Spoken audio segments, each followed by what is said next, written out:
ठीक है। आज का जो हम टॉपिक ले के आपके सम्मुख से उपस्थित हुए हैं, ये प्रतियोगिता परीक्षाओं के दृष्टिकोण से बहुत ज़्यादा महत्वपूर्ण श्रृंखला है। इसी से कई दफ़े क्वेश्चन पूछे गए हैं।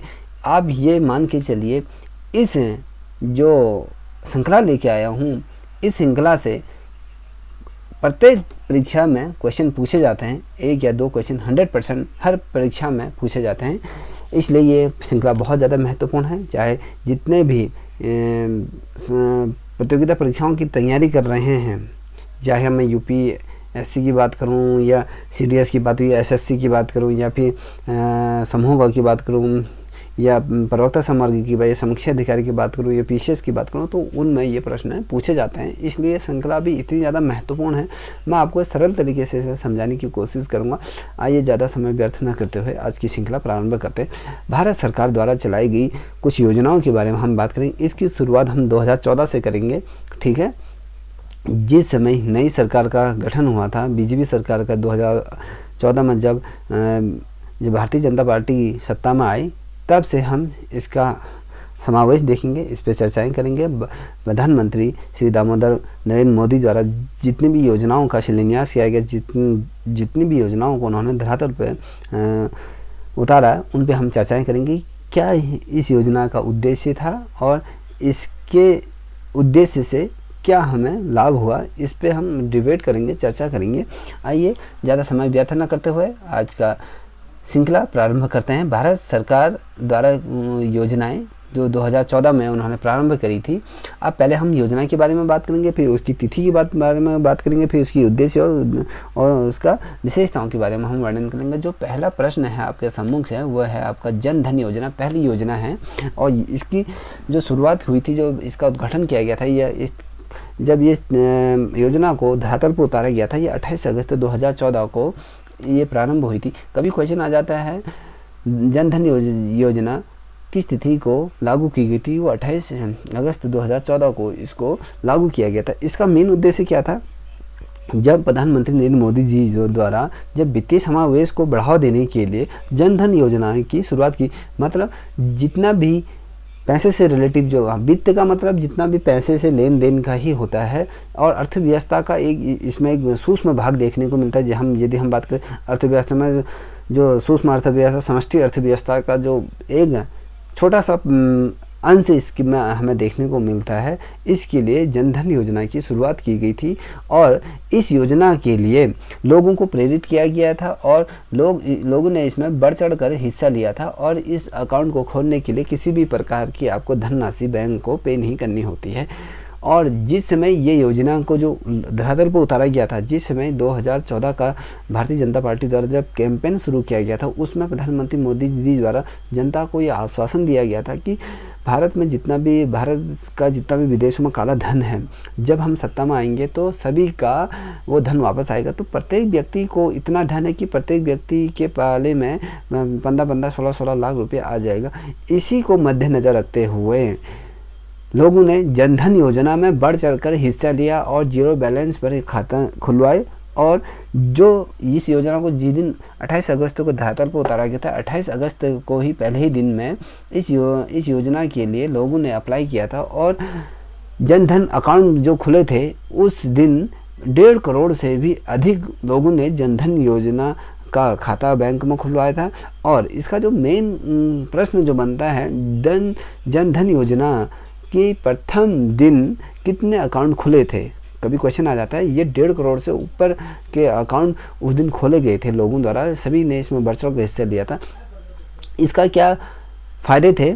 इसमें एक आपको एटीएम कार्ड मिलेगा, जिसे रुपए वाला जो डेबिट कार्ड होता है वो आपको दिया जाएगा। और इस डेबिट कार्ड की एक खूबी ये रही, इस डेबिट कार्ड में यदि किसी व्यक्ति की दुर्घटना में किसी भी प्रकार से हादसा हो जाता है, दुर्घटना हो जाती है, तो उसमें उस व्यक्ति को 1 लाख का दुर्घटना बीमा प्रदान किया जाएगा। साथ ही उसको 30,000 रुपये की जीवन पॉलिसी भी इसके अंतर्गत कराई जाती है। इसलिए लोगों ने इसमें बढ़ चढ़ कर हिस्सा लिया। ठीक है। एक तरफ से ये हमारी इकोनॉमी को, जो वित्तीय समावेश को बढ़ावा देने का एक बहुत ही अच्छा तरीका रहा केंद्र सरकार द्वारा, इसलिए ये महत्वपूर्ण हो जाता है। अब कभी क्वेश्चन आ जाता है कि जनधन योजना के अंतर्गत कौन सा कार्ड ग्राहकों को दिया गया है, तो जन धन योजना के अंतर्गत रुपए कार्ड, डेबिट कार्ड लोगों को दिया गया है। इस डेबिट कार्ड में 1 लाख का दुर्घटना बीमा योजना तो है ही, साथ में 30,000 का जीवन बीमा भी इसके अंतर्गत कराया जाता है। ठीक है, अगला प्रश्न, राष्ट्रीय आयुष मिशन, ठीक है, दूसरी जो योजना केंद्र सरकार द्वारा जो लागू की गई थी भारत सरकार द्वारा, वो थी राष्ट्रीय आयुष मिशन। इसकी जो शुरुआत हुई थी वो 15 सितंबर 2014 को आयुष मिशन की शुरुआत हुई थी। इसका जो मेन उद्देश्य था, ये आयुर्वेद प्लस हेम्योपैथ और यूनानी योग प्रकृति चिकित्सा को बढ़ावा देने के लिए इस योजना को धरातल पर उतारा गया, क्योंकि लोगों में जो आयुर्वेद, चाहे आयुर्वेद की बात करें, हेम्योपैथिक की बात करें या यूनानी योग की बात करें या फिर योग पद्धति से प्रकृति के जो चिकित्सा को बढ़ावा देना।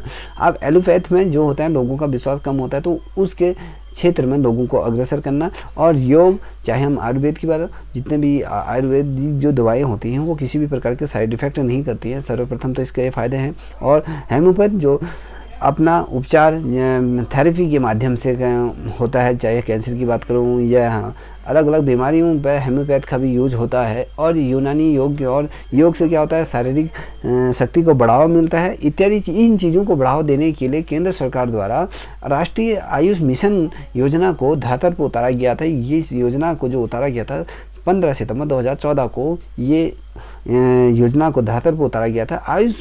आयुष में आयुर्वेद, यूनानी सिद्ध और हेम्योपैथ चिकित्सा को इसमें सम्मिलित किया गया था। इस के अंतर्गत जो हमारा आयुर्वेद है और योग है और यूनानी जो हेम्योपैथ को क्या है, मेन था कि अंग्रेजी दवाइयों से हटकर इस जो स्वयं पद्धति जो योग की है उसको बढ़ावा देना एक मेन उद्देश्य इसके अंतर्गत रहा।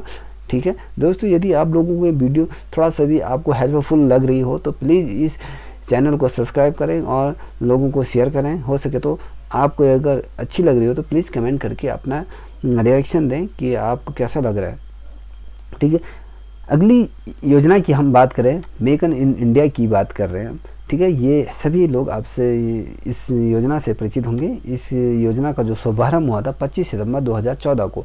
अब जब हम बात कर रहे हैं राष्ट्रीय आयुष मिशन की, तो सोच लीजिए वो जो इसका प्रारंभ हुआ था आयुष मिशन की, तो इसका जो तिथि, जिस तिथि को घोषित हुई थी 15 सितंबर को, तो आयुष मिशन को केंद्र सरकार द्वारा धरातल पर लॉन्च किया गया था। और मेक इन इंडिया को हुई उसके 10 दिन बाद 25 सितंबर को ये 2014 को ये लागू कर दी गई थी। अब इसका जो मेन उद्देश्य रहा मेक इन इंडिया का, तो इसमें क्या था, जो देश में विनिर्माण गतिविधियों को बढ़ावा देकर रोजगार सृजन हेतु पीएम मोदी ने मेक इन इंडिया कार्यक्रम की शुरुआत करी, जो पूर्ण तरह से असफल रही। मेरा मानना है ऐसा, मैं किसी पार्टी विशेष का बुराई नहीं करूँगा, मैं देश हित की बात कर रहा हूँ।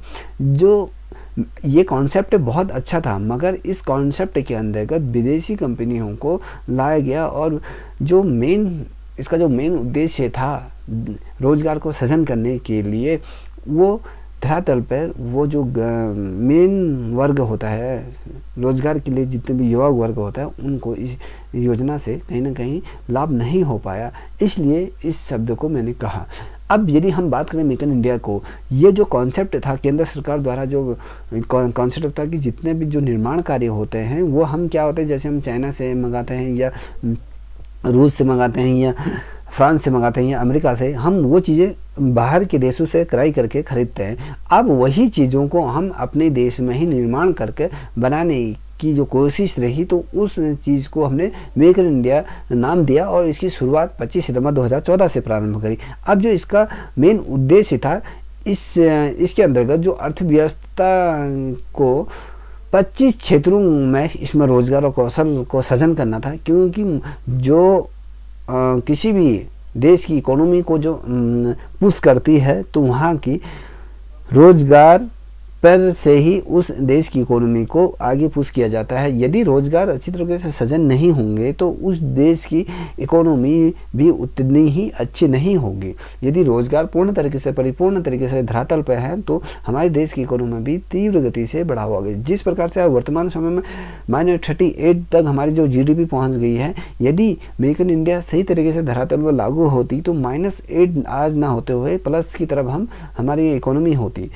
अब इस मेक इन इंडिया का जो मेन लक्ष्य था 2022 तक का, जो 20 तक की जो शुरुआती दौर था इसका, इसमें यह था कि संपूर्ण लोगों को इसके अंतर्गत जोड़ा जाए और स्वयं का अपना एक स्टार्टअप स्टार्ट कर सके, स्वयं का रोजगार उत्पन्न करने के लिए इसके अंतर्गत लोन या इत्यादि चीज़ों को दिया जाता है कि स्वयं पर आत्मनिर्भर की जो बात होती है उसका मेन उद्देश्य था। और जो मेक इन इंडिया का जो लोगो था वो शेर था जो अशोक के चक्र के इर्द गिर्द वो घूमता रहता था। ये कभी क्वेश्चन आ जाता है कि मेक इन इंडिया का लोगो क्या है, वो है शेर है। अब इस शेर के साथ क्या जुड़ा है, अशोक चक्र से प्रेरित होकर। देखिए अशोक चक्र में जो शेर है वो हमारा क्या है, मेन उद्देश्य देख लीजिए, हमारे देश का प्रतिनिधित्व क्या करता है, हमारा जो देश का झंडा है, जो हमारा सिंह स्तंभ है, वो हमारे देश को रिप्रेजेंट करता है। तो उसी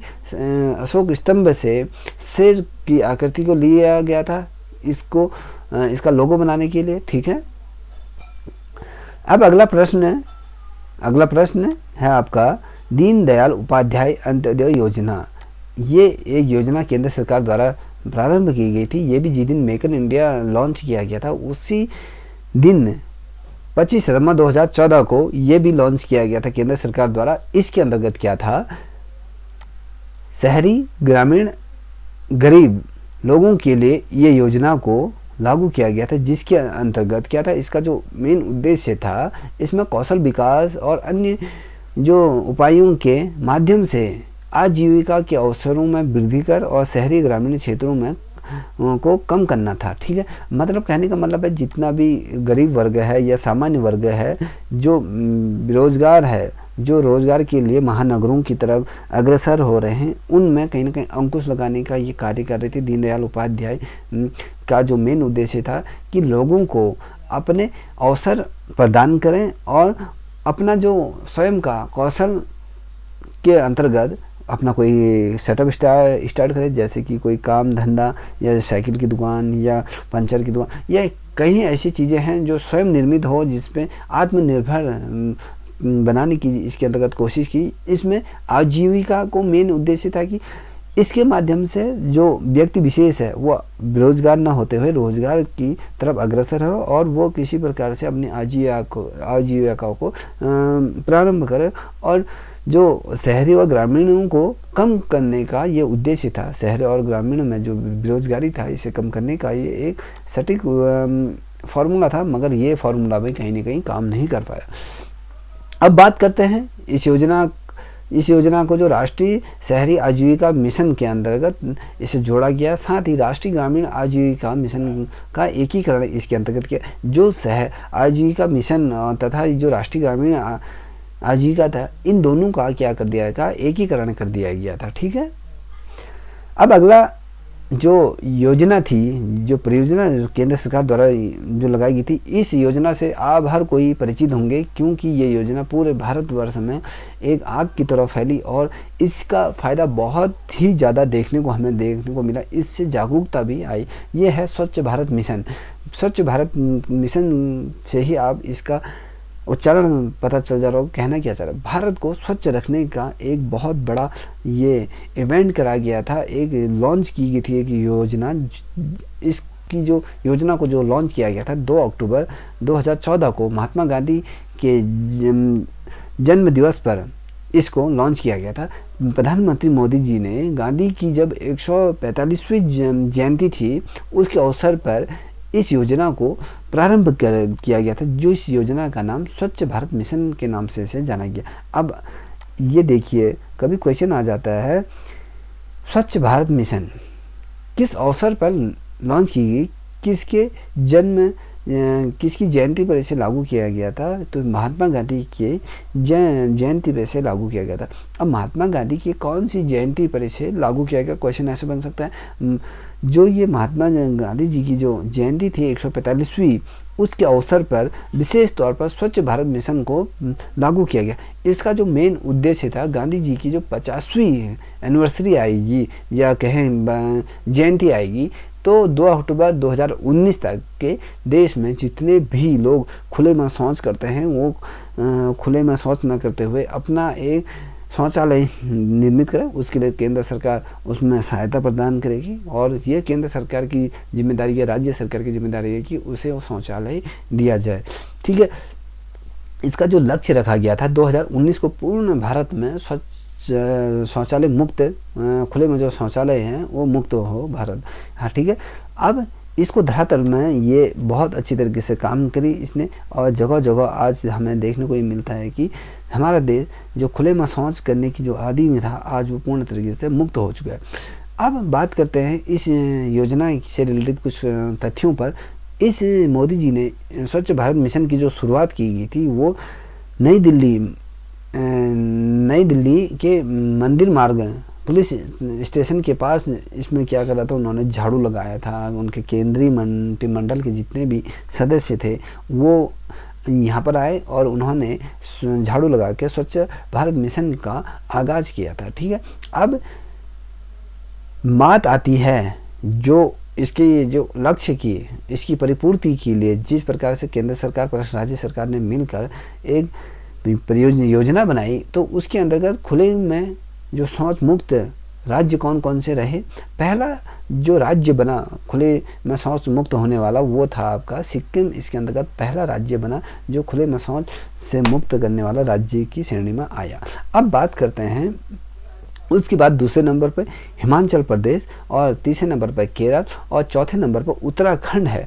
अब ये ध्यान रखिए, चौथे नंबर पे हमारा उत्तराखंड राज्य है जो खुले में शौच मुक्त राज्य की श्रेणी में आया, और पाँचवें नंबर पे हरियाणा। ये खुले से शौच मुक्त के क्रम हैं जो आपके सम्मुख मैंने रखे। कभी क्वेश्चन आ जाता है कि स्वच्छ भारत मिशन के अंतर्गत उत्तराखंड का कौन सा स्थान था। देखिए फिर से दोहरा रहा हूँ, स्वच्छ भारत मिशन के अंतर्गत उत्तराखंड राज्य का कौन सा श्रेणी, कौन सा क्रम था। उत्तराखंड राज्य का चौथा क्रम के अंतर्गत उत्तराखंड राज्य को रखा गया था। और जो पहले नंबर पे जो राज्य है, कभी क्वेश्चन आ जाता है खुले में शौच मुक्त वाला प्रथम राज्य कौन बना, वो बना था आपका सिक्किम। पहला ऐसा राज्य बना जो खुले में शौच मुक्त राज्य घोषित हुआ। ठीक है, अब इसमें थोड़ा सा हम बात कर लेते हैं सुलभ योजना के संस्थापक कौन रहे। वो जो सुलभ शौचालय की यदि हम बात करें, इसके अंतर्गत डॉक्टर विशेखर पाठक इसके संस्थापक के तौर पर है। कभी क्वेश्चन आ जाता है कि भैया जो सुलभ योजना केंद्र सरकार द्वारा जो चलाई गई थी, उसके संस्थापक कौन थे। वो डॉक्टर विशेखर पाठक उसके क्या थे, संस्थापक के तौर पर है। अब इसमें इस प्रकार से क्वेश्चन बनते हैं। अब आते हैं अगली योजना पर। केंद्र सरकार की जो योजना है आपकी सांसद आदर्श ग्राम योजना। ठीक है, ये सांसदों को केंद्र सरकार द्वारा अपने जितने भी सांसद हैं उनको इस योजना के तहत जोड़ा गया, और अपने क्षेत्र में एक ऐसा ग्राम चुने जहाँ पर वो अच्छी तरीके से उसको इम्प्लीमेंट कर सके, तो वो अच्छा खासा उसको बनाए, और वो एक उस राज्य का एक उस क्षेत्र का एक आइकॉन बने। मतलब वो आदर्श के तौर पे। देखिए सांसद यदि हम इसको ये भी तो कह सकते हैं, आदर्श ग्राम योजना भी तो कह सकते हैं। इसके अंदर का जो शब्द जोड़ा सांसद, तो मतलब जो सांसद से रिलेटिव चीज़ है। सांसद उसके क्षेत्र में किसी एक ग्राम को वो ले, और उसके अंतर्गत क्या होगा, उसको गोद लेकर वहाँ पर विकास कार्यों को लागू करें, और उसको एक आधुनिक क्षेत्र के तौर पर डेवलप करें। वहाँ पर हर चीज़ की सुविधाएं हों, चाहे बैंक की बात करूं, इंटरनेट की बात करूं, या स्कूल की बात करूं, या अन्य विद्यालयों की बात करूं, वहाँ पर सभी चीज़ें की पानी इत्यादि बिजली व्यवस्था पूर्ण तरीके से जब सहित 24 घंटे रहे, तो ये योजना का मेन उद्देश्य रहा। अब आते हैं इसकी जो प्रारंभ की जो तिथि थी वो थी आपकी 11 अक्टूबर 2014 को सांसद ग्राम आदर्श योजना को केंद्र सरकार द्वारा लागू किया गया। प्रधानमंत्री मोदी जी द्वारा ने जयप्रकाश नारायण के जन्मदिन पर नई दिल्ली के विज्ञान भवन से आदर्श ग्राम योजना की शुरुआत की गई थी। ठीक है, अब कभी क्वेश्चन बहुत ज़्यादा महत्वपूर्ण इसमें क्या बनना है, देखिए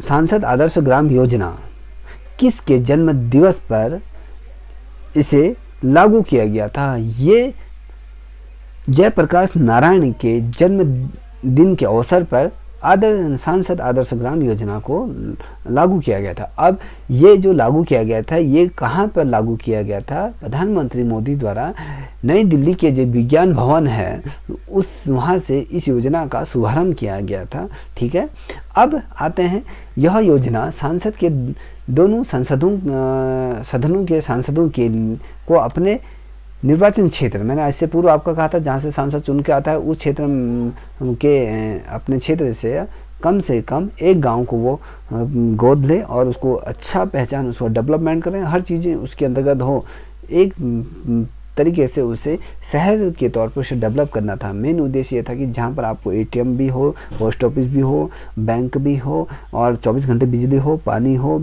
हर चीज़, विद्यालय हो, उच्च विद्यालय हो, एक ऐसा ग्राम को डेवलप करना था, ये मेन उद्देश्य था। मगर जिस प्रकार से हमारी नीतियाँ लागू होती हैं उस प्रकार से वो धरातल पर उपलब्ध नहीं हो पाती हैं। मतलब कहने का मतलब है कि उनको धरातल पर लागू उस प्रकार से नहीं किया जाता है जिस शोर गोल से हम इसको लॉन्च करते हैं, उस प्रकार से इस योजना को पहचान नहीं मिल पाई। पहचान क्यों नहीं मिल पाई?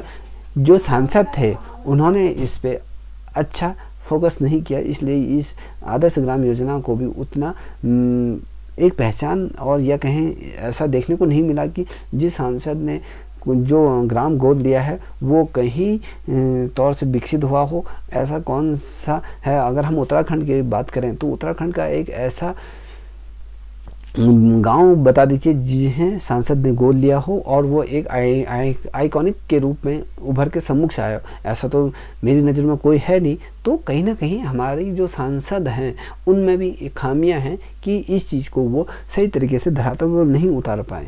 ठीक है, यदि कोई सांसद इसे धरातल पर सही तरीके से लागू करता तो उस क्षेत्र का विकास निश्चित तौर पर होना संभव था। ठीक है, अब बात करते हैं लोकसभा के जो सदस्य थे अपने लोकसभा क्षेत्र के गांव तथा राज्य के जो सांसद है अपने गांव के राज्य के गांव को वो गोद ले सकते थे, कोई भी गांव को वो गोद ले सकते थे। इसके अंतर्गत ये थी। ठीक है, अब अगली योजना की यदि हम बात करें उसके अंतर्गत दीनदयाल उपाध्याय सत्य जयते योजना, समय जयते योजना, इस योजना की जो शुरुआत हुई थी, इस योजना को 16 अक्टूबर 2014 को ये लागू कर दी गई थी। इससे पूर्व जो सांसद आदर्श ग्राम योजना को 11 अक्टूबर 2014 को ये लागू की गई थी और उसी के तुरंत बाद दीनदयाल उपाध्याय सत्यमेव जयते योजना को लागू किया। ठीक है, अब इसके अंतर्गत क्या रहा, प्रधानमंत्री मोदी द्वारा इसे विज्ञान भवन से ही इसको अभी शुभारंभ किया गया था और इसका जो मेन उद्देश्य है श्रम कानूनों पर सुधार लाने का इसका मेन उद्देश्य था और श्रम क्षेत्र में पारदर्शिता लाकर श्रमिकों की जो दिशा थी उसको सुधारने का एक बहुत बड़ा ये जरिया था जिसके अंतर्गत औद्योगिक विकास को गति मिल सके और देश में जो रोजगार के बढ़ते हुए उसको बढ़ाया जा सकते हैं, रोजगार के क्षेत्रों को इसके अंतर्गत बढ़ाए जा सकते हैं और क्या था इसमें स्वयं श्रमिकों की इसमें आमदनी बढ़ सके। कहने का तात्पर्य सिंपल सी बात है, दीनदयाल उपाध्याय सत्यमेव जयते योजना जो लागू की गई थी उसका मेन उद्देश्य था जो रोजगार श्रमिक वर्ग है उसकी दिशा को, उसकी गरीबी को दूर करने का इसका उद्देश्य था और इसके अंतर्गत जो महत्वपूर्ण जो यदि इस योजना का उद्देश्य की बात करूं तो एक तो श्रमिकों की आमदनी को बढ़ाने का था और रोजगार को इसमें बढ़ावा देने का एक उद्देश्य रखा गया था और उत्पादन को भी इसमें अंतर्गत बढ़ाने का प्रस्ताव रखा गया था। अब उत्पादन प्लस रोजगार कैसे बढ़ते, जब श्रमिकों की आमदनी बढ़ेगी तब उत्पाद का भी क्षेत्र बढ़ेगा, जब उत्पाद का क्षेत्र बढ़ेगा तो ऑटोमेटिकली रोजगार जो कंपनियों में या औद्योगिक क्षेत्र में भी विकास की दर भी बढ़ेगी और रोजगार के भी अवसर खुलेंगे। ये उद्देश्य इसका था। ठीक है, अब अगला 8वें नंबर की जो योजना है जो मिशन इंद्रधनुष, ये 25 सितंबर 2014 को इसको लागू किया गया था केंद्र सरकार द्वारा। अब इसका जो मेन उद्देश्य था, केंद्रीय स्वास्थ्य एवं परिवार कल्याण मेघालय द्वारा 25 दिसंबर 2014 को सुशासन दिवस के अवसर पर मिशन इंद्रधनुष का शुभारंभ किया गया था। अभी कोई भी क्वेश्चन आ जाएगा किसके द्वारा, ठीक है, केंद्रीय स्वास्थ्य एवं परिवार कल्याण मंत्रालय द्वारा। ठीक है, फिर से दोहरा रहा हूँ, केंद्रीय स्वास्थ्य एवं परिवार कल्याण मंत्रालय द्वारा इसको 25 दिसंबर 2014 को सुशासन दिवस पर मनाया। हमारी जो हमारा सुशासन है, जो शासन प्रशासन है, उसको अच्छा है, इसके अवसर पर सुशासन दिवस के तौर पर मिशन इंद्रधनुष का आरंभ किया गया था। ठीक है, कभी क्वेश्चन आ जाए किसके अवसर पर इसको लागू किया गया था इंद्रधनुष को, वो किया गया था केंद्रीय परिवार कल्याण मंत्रालय द्वारा 25 दिसंबर 2014 को सुशासन दिवस के अवसर पर मिशन इंद्रधनुष का क्या किया गया था, प्रारंभ किया गया था। और जो ये मिशन था, इस मिशन का जो उद्देश्य था, यह मिशन 2 वर्ष के लिए 2 वर्ष तक के जो बच्चे थे और जो गर्भवती महिलाएं थी उनको इसके अंदर रखा गया था। इसमें क्या था, 2020 तक 2 वर्ष तक के जितने भी बच्चे हैं उनको 90% टीके के दायरे में इसमें लाना था और जो कुपोषण मुक्त भारत को बनाना था। मतलब कहने का मतलब है बीमारियों से मुक्त भारत का एक टारगेट रखा था इसके अंतर्गत। और जो टीकाकरण हुआ, ये 352 जिलों में इस टीकाकरण को पूरा करना प्राप्त करना था। 352 जिलों को पूर्ण रूप से टीकाकरण प्राप्त करना था। और प्रथम चरण में यदि हम बात करें, इसमें 201 जिलों का चयन इसके अंतर्गत किया गया। ठीक है, कभी क्वेश्चन बनता है आपके लिए महत्वपूर्ण हो जाएगा, इंद्रधनुष योजना के अंतर्गत प्रथम चरण में कितने जिलों का चयन हुआ। ठीक है, इसके अंतर्गत 201 जिलों का चयन हुआ। ठीक है, और इस टीकाकरण के अंतर्गत कितने जिलों को केंद्र सरकार द्वारा लक्षित निर्धारित किया गया था, ये जो इसका जो लक्ष्य निर्धारित किया गया था वो 352 जिलों को पूर्ण रूप से टीकाकरण प्राप्त करना इसका मेन उद्देश्य था। ठीक है, अब बात करें 7 अक्टूबर 2015 को जो दूसरा चरण जो प्रारंभ हुआ। ठीक है, दूसरा चरण इसका प्रारंभ हुआ। पहला चरण कब प्रारंभ हुआ आपको पता ही है। ठीक है, 25 दिसंबर 2014 को इसका प्रारंभ हुआ था। इसका प्रथम चरण प्रारंभ हुआ था। इसके अंतर्गत जो लक्ष्य रखा गया था वो 352 जिलों को पूर्ण टीकाकरण प्राप्त करना था। और प्रथम चरण में 201 जिलों का चयन किया गया था और सेकंड फेज में 7 अक्टूबर 2015 को दूसरा चरण इसके अंतर्गत प्राप्त हुआ। और जो छूट गए थे जो जिले, इस दायरे में उसको लाने की कोशिश की गई थी। ठीक है, अब आते हैं महत्वपूर्ण और इसी से ज़्यादा क्वेश्चन बनते हैं। भारत सरकार द्वारा जो योजनाएं चलाई गई थी वर्ष 2015, इससे पूर्व जो हमने चर्चा करी वर्ष 2014 की हमने चर्चा करी। अब 2015 में जो योजनाएं सरकार द्वारा चलाई गई थी वो कौन सी योजनाएं हैं, उसके पहला जो योजना है, पहले क्रम में जो योजना आई, पहली योजना इसके अंतर्गत लॉन्च की गई थी। जो ये लॉन्च की गई थी ये 1 जनवरी 2015 को पहल योजना की शुरुआत की गई थी। ये भी प्रधानमंत्री मोदी द्वारा ही इसको शुरुआत की गई थी, जिसके अंतर्गत एलपीजी पर दी जाने वाली सब्सिडी योजना को इसके अंदर इस दायरे के अंतर्गत लाया गया था। एलपीजी का मतलब ये होता है कि जितने भी जो सिलेंडर हैं, ठीक है, घरेलू सिलेंडर, ठीक है, DBTL डायरेक्ट बेनिफिट ट्रांसफ़र इसका फुल फॉर्म था। इसमें क्या था, आप मान लीजिए जो सिलेंडर पहले 400 का था, उसमें केंद्र सरकार द्वारा ये पहल की गई थी, एक तरह से जनता को चूतिया बनाने का कार्य इसके अंतर्गत किया गया था। इसमें क्या गया था, पहल योजना जो शुरुआत हुई थी, जो आप 400 रुपये का जो सिलेंडर भर रहे थे उसको बढ़ाकर उसने 700 से 800 के मध्य कर दिया। और इसके अंतर्गत क्या था, आप जो सिलेंडर भर रहे हो 800 रुपये का, इसके अंतर्गत 800 रुपये आप पे करोगे और 800 रुपये में जो सब्सिडी आपको दी जाएगी वो आपके खाते में 200 से 300 रुपये आपके खाते में ट्रांसफ़र वापस कर दी जाएगी। यदि सब्सिडी हमारे खाते में ट्रांसफ़र करनी ही थी तो इस योजना की कोई आवश्यकता नहीं थी। यदि हम बात करें, सब्सिडी सीधे उपभोक्ता के खाते में जमा की जाएगी, ठीक है, जिसको नाम दिया गया डायरेक्ट बेनिफिट ट्रांसफ़र LPG की। यह पहली योजना थी जो विश्व में सबसे बड़ी योजना के तौर पर उभर के सम्मुख से आई। अब इसके अंतर्गत जितने भी गैस से रिलेटिव जितने भी कनेक्शन थे वो सभी ने ऑनलाइन के माध्यम से उसको ऑनलाइन किया और इस योजना जो पहली योजना थी इसमें सीधे डायरेक्ट वो जुड़े, ठीक है।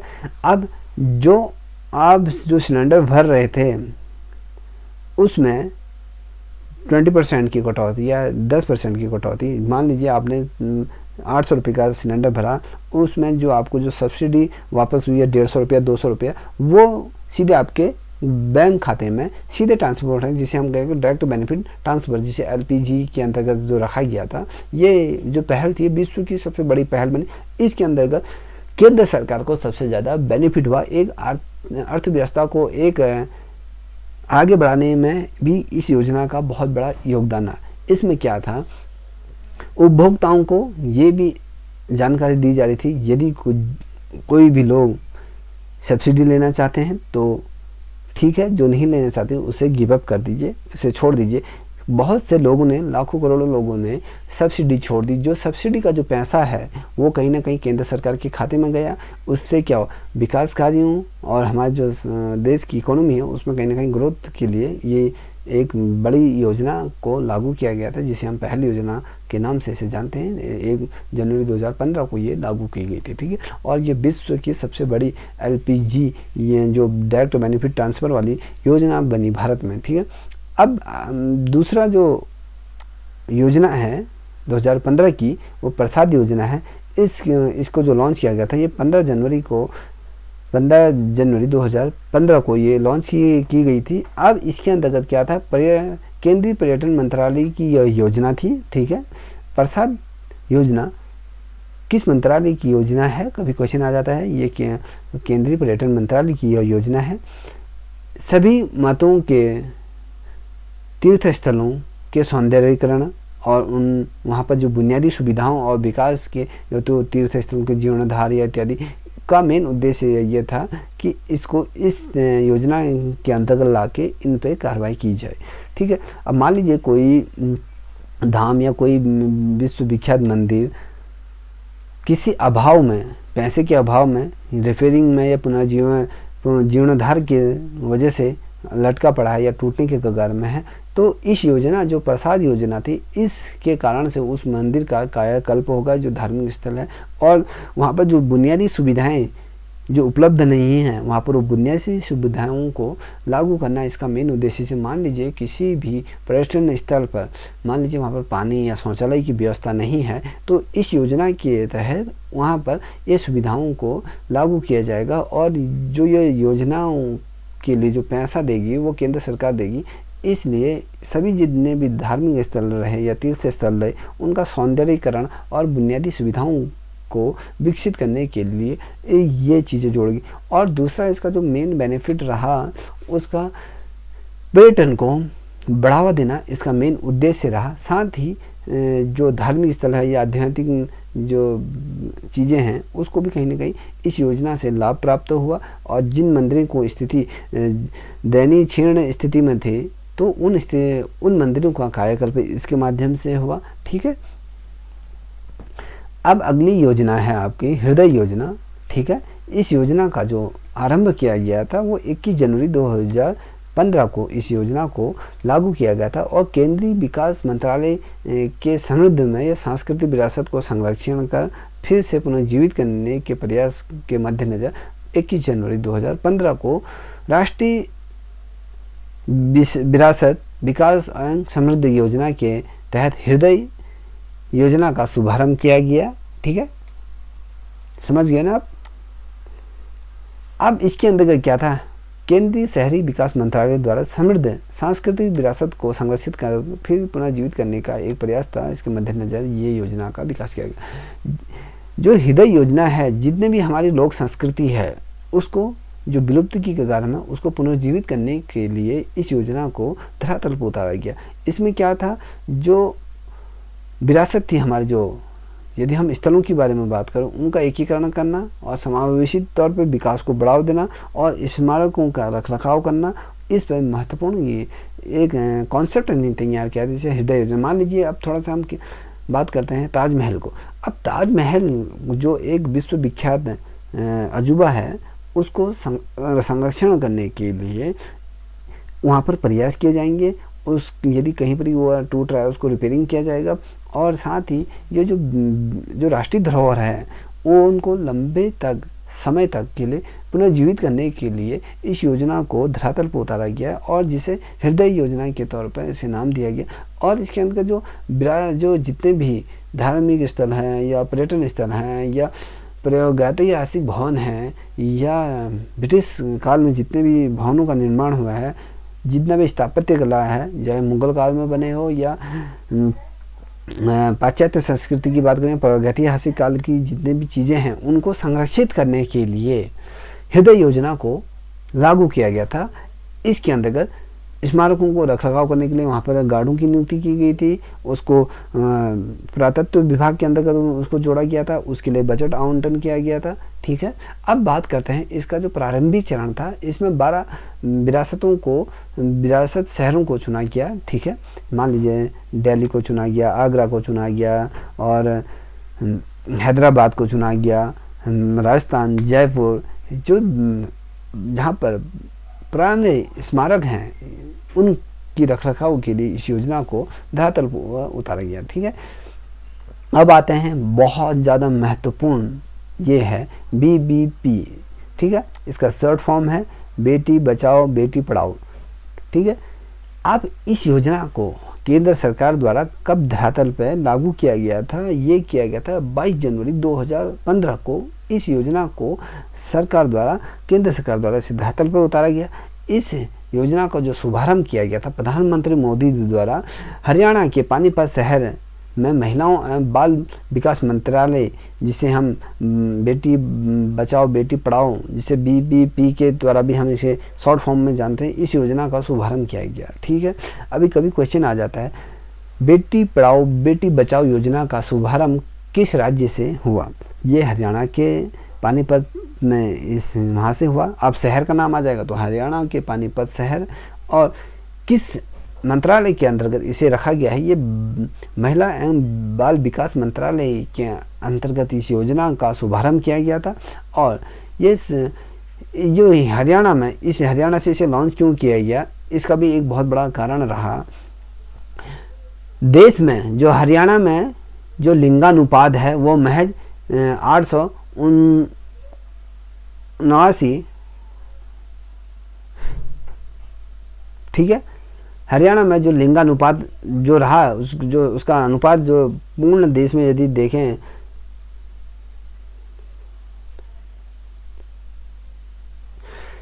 वो रहा आपका 889 है। ठीक है, यदि हम बात करें,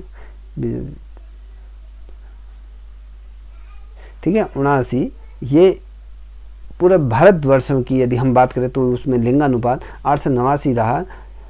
उसके अंतर्गत जो सबसे कम यहाँ पर क्या है, 1000 पुरुषों पर जो महिलाएं रही हैं वो 879 महिलाएं इसके अंतर्गत रही। ये लिंगानुपात हरियाणा का है, ये सबसे कम लिंगानुपात इस राज्य का रहा। और यदि हम बात करें बेटी पढ़ाओ बेटी बचाओ योजना की बात करें तो इसकी जो ब्रांड एम्बेसडर जो बनाई गई थी, इसे माधुरी दीक्षित को इसका ब्रांड एम्बेसडर बनाया गया था। कभी क्वेश्चन आ जाता है कि बेटी पढ़ाओ बेटी बचाओ की ब्रांड एम्बेसडर किसे नियुक्त किया गया था महिला बाल विकास मंत्रालय द्वारा, तो वो माधुरी दीक्षित को इसका ब्रांड एम्बेसडर बनाया गया था। और जो यह योजना बाल लिंगानुपात में जो गिरावट आई थी उसको रोकने में और उसमें वृद्धि की पहल के लिए इस योजना को धरातल पर उतारा गया और आरंभ में जो देश के 100 जिलों में इसको क्रियान्वित किया गया। 100 जिलों का इसका मॉनिटर के लिए रखा गया कि कहाँ पर ऐसी स्थिति है जहाँ पर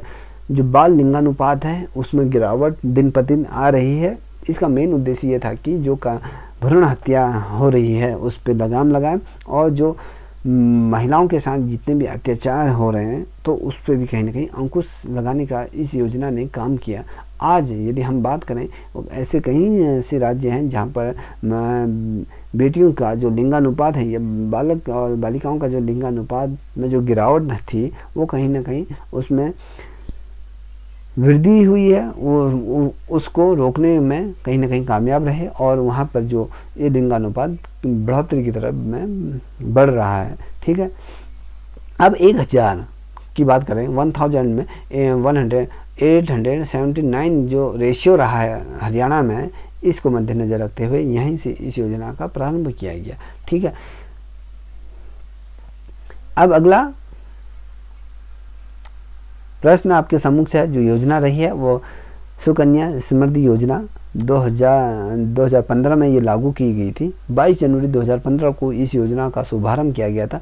प्रधानमंत्री मोदी द्वारा इस योजना को भी हरियाणा के पानीपत शहर से ही इस योजना का शुभारंभ किया गया था, जिसके अंतर्गत बेटी पढ़ाओ बेटी बचाओ योजना के तहत ही इस योजना को भी धरातल पर लागू किया गया था। अब मैं आपसे क्वेश्चन पूछता हूँ, देखिए जिस दिन बेटी पढ़ाओ बेटी बचाओ आंदोलन जो ये योजना थी जब धरातल पर जब लागू की गई थी वो तिथि थी आपकी 22 जनवरी 2015 को और वो पानीपत हरियाणा पर ही ये योजना को लागू किया गया था। साथ ही इसी के तहत सुकन्या समृद्धि योजना जो 22 जनवरी 2015 को ये भी प्रधानमंत्री मोदी जी द्वारा हरियाणा के पानीपत शहर में ही बेटी पढ़ाओ बेटी बचाओ आंदोलन के तहत ही इस योजना को किया गया था, लागू किया गया। इसके अंतर्गत क्या था, बालिकाओं का बैंक में एक खाता खुलेगा या पोस्ट ऑफिस में खाता खुलेगा और खाते में खाता किसी भी डाकघर में अधिकृत डाकघर में जो सरकार की शाखा हो जिस डाकघर में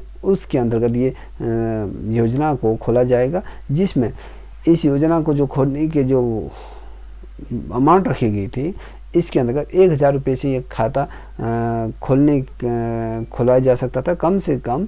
और कम से कम इस जो खाता था इसको ओपन करने के लिए कम से कम 1000 रुपये के लिए एक वित्तीय वर्ष निर्धारित किया गया था, जिसमें 1.5 लाख अधिकतम इसमें जमा कर सकते हैं।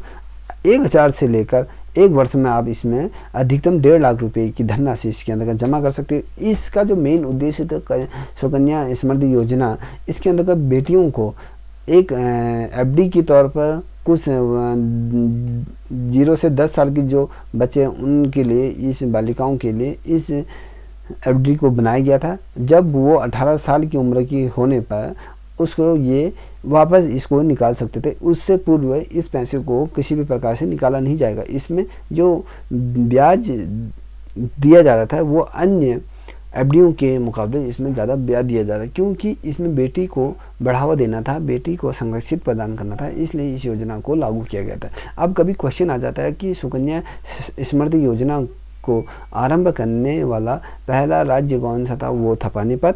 ठीक है, हरियाणा पानीपत। और बात करें तो इस योजना के तहत खाता खुलाने के लिए मिनिमम धनराशि कितनी होनी चाहिए, वो 1000 से इस खाते को खोला जाता और अधिकतम इस योजना के अंतर्गत एक वित्तीय वर्ष में कितना पैसा जमा किया जा सकता है, मिनिमम 1.5 लाख रुपया इस एक वित्तीय वर्ष में इसमें जमा किया जा सकता है, इससे अधिक नहीं किया जा सकता है। ठीक है, और ये कितने से कितने साल की मतलब बच्चों के लिए था, कितने से, ठीक है, ये बालिकाओं के लिए, ये जब 1 साल से या 1 महीने से 10 वर्ष की तक की जो बालिकाएं थी उनके लिए ये समृद्धि योजना थी सुकन्या समृद्धि योजना। इसमें बालिका के जब 18 वर्ष की उम्र जब बालिका के हो जाते थे तो 50% पैसा क्या रहता था उसको निकाला जा सकता था, और इसको जो सालाना इसमें जो ब्याज दर था सबसे ज़्यादा 9.1 सालाना ब्याज दर में इसमें ब्याज दिया जाएगा। अभी कभी क्वेश्चन इस प्रकार से पूछा जा सकता है कि सुकन्या समृद्धि योजना के अंतर्गत जो सरकार द्वारा इसमें सालाना जो ब्याज दिया जा रहा था वो कितना परसेंट है, वो 9.1% इसके अंतर्गत ब्याज दिया जा रहा है। दोस्तों यदि आप लोगों को ये वीडियो पसंद आ रही हो तो प्लीज़ इसे लाइक शेयर कमेंट करना ना भूलें, ठीक है।